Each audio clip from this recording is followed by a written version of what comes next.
बार की बात है, रामू और शामू नाम के दो मित्र थे। रामू स्वभाव से आलसी और कामचोर था। वो हर वक्त कोई काम करने या मेहनत करने से पीछे हटता था। रामू की माँ अक्सर उसे डांटती रहती। अरे कल मुहे कुछ काम कर ले, कब तक घर पर दिन भर बैठा मुफ्त की रोटियां तोड़ेगा, जब देखो सोता रहता है निकम्मा। अरे माँ क्यों सारा दिन मुझ पर चिल्लाती रहती हो, कर लूंगा काम, अभी तो मेरी सोने और खाने पीने की उम्र है। ये बोल के रामू गुस्से में पैर पटकते हुए घर से बाहर जाने लगा। तभी शामू आ गया और बोला, अरे दोस्त, इतने गुस्से में कहाँ भाग रहे हो, रुको रुको।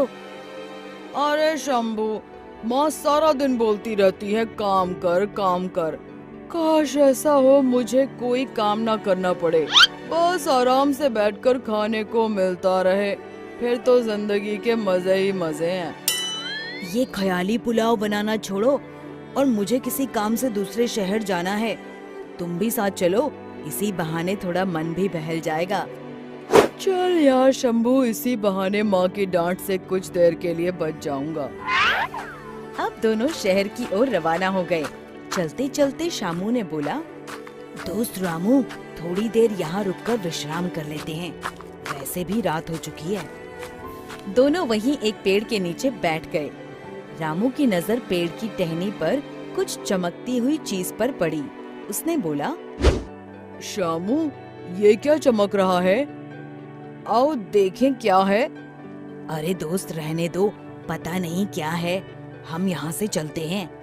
तुम भी खामखा डरते हो, एक बार पेड़ पर चढ़कर देखें तो सही, आखिर है क्या। दोनों जैसे ही पेड़ पर चढ़ने लगे, तभी उन्हें एक आवाज आई, रुको। एक महात्मा जो वहीं नजदीक विश्राम कर रहे थे, उन्होंने दोनों को रोका और बोला, ये रोशनी उस जादुई घर से आ रही है जो उस पेड़ के पीछे बना है। रामू ने जब पेड़ की ओर देखा तो हैरान हो गया। जादुई घर, अब ये क्या है और इसमें इतनी रोशनी क्यों है? इस घर की एक खासियत है, इसमें रहने वाले व्यक्ति को कोई भी काम नहीं करना पड़ता और ना ही कोई मेहनत करनी पड़ती है, बस आराम से बैठकर खाओ और सो जाओ। इस घर में अपने आप सब कुछ उपस्थित हो जाता है और वो भी बिना परिश्रम के।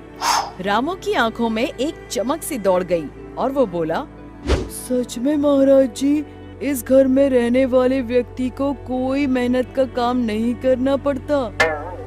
हाँ, बिल्कुल ऐसा ही है इस जादुई घर में। रामू ने मन ही मन सोचा, काश इस घर में रहने को मिल जाए, फिर तो आराम की ही जिंदगी गुजरे, ना कोई मेहनत करनी पड़े और ना रोज रोज माँ के ताने सुनने को मिले। रामू महात्मा जी से बोला, महात्मा जी, अगर मुझे इस घर में रहने को मिल जाए तो आपकी बड़ी कृपा होगी। हाँ, रह सकते हो, पर इसके लिए तुम्हें एक बात याद रखनी होगी, यदि तुमने एक बार इस जादुई घर में प्रवेश कर लिया तो फिर मेरे बुलाए बिना तुम कभी बाहर नहीं आ सकते। अब रामू सोचने लगा कि मुझे तो बस मेहनत करने से बचना है, ऐसे आलीशान जादुई घर को छोड़कर कौन आना चाहेगा जहाँ सब कुछ अपने आप मिल जाता है। दोस्त, ये तुम क्या सोच रहे हो, चलो चलते हैं यहाँ से, देर हो रही है। तुम जाओ, मैं अब इसी जादुई घर में रहूंगा। रामू जादुई घर में जाने लगा। उसने शामू की एक न सुनी। शामू क्या करता, वहाँ से मायूस होकर चला गया। चमकते जादुई घर को देखकर रामू दंग रह गया। जैसे ही उसने घर के भीतर प्रवेश किया, घर का दरवाजा बंद हो गया। रामू बहुत खुश था। उसने सोचा, बहुत थक गया हूँ, अब कुछ खाने को मंगवाता हूँ, मुझे भूख लगी है, कुछ खाने को दो। ढेर सारे पकवान रामू के सामने लग गए। रामू इतने ढेर सारे पकवान देखकर खुशी से चिल्लाया, इतने सारे पकवान और वो भी बैठे बैठे, अब आएगा ना जिंदगी का मजा।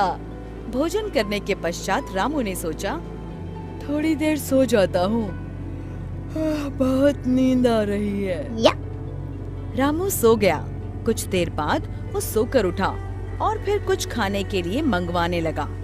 फिर उसके आगे ढेर सारे पकवान आ गए। कुछ दिनों तक ऐसे ही चलता रहा। रामू जो मांगता जादुई घर में उसे वही खाने को मिल जाता। अब धीरे धीरे रामू ऊबने लगा, क्योंकि उसके पास खाने और सोने के अलावा कुछ करने को था ही नहीं। उसी एक घर में खाओ और सो जाओ। उसको समझ नहीं आ रहा था कि क्या करे, पर ये उसकी खुद की इच्छा थी कि उसे ऐसी जिंदगी मिले जहाँ मेहनत करे बिना सब कुछ मिल जाए। पर कब तक आप बिना हाथ पैर हिलाए, बिना पसीना बहाए, कोई काम किए बिना बैठकर खा सकते हो? रामू जोर जोर से चिल्लाने लगा, महात्मा जी, मुझे इस घर में नहीं रहना, मुझे यहाँ से बाहर जाना है। मैं मेहनत करके कमा कर खा लूंगा, पर यहाँ तो मैं पागल हो जाऊंगा। माँ, मेरा मित्र शंभू कोई भी नहीं है, मुझे उनके साथ ही रहना है। महात्मा जी, मुझे वापस भेज दो मुझे महात्मा जी। चिल्लाते हुए अचानक से रामू को आवाज आई, अरे निकट्ठू, उठ जा, सूरज सर पर चढ़ाया है, कोई काम ढूंढ ले। अपने मित्र शंभू से कुछ सीख ले, वो कितनी मेहनत करता है। रामू टपक से उठा और घबराया हुआ बोला, माँ तुम, मैं जादुई घर से बाहर आ गया या फिर कोई सपना देख रहा था? रामू को समझ आ गया था कि बिना मेहनत किए जीवन बेकार है। शिक्षा, हमें हमेशा परिश्रम करते रहना चाहिए, क्योंकि परिश्रम का फल सदैव मीठा होता है। दोस्तों, हमें उम्मीद है कि आपको हमारी ये कहानी पसंद आई होगी। कृपया हमारे चैनल को सब्सक्राइब करें और सभी अपडेट्स के लिए बेल आइकन जरूर दबाएं। और हाँ, वीडियो लाइक और शेयर करना मत भूलिएगा। Bye bye.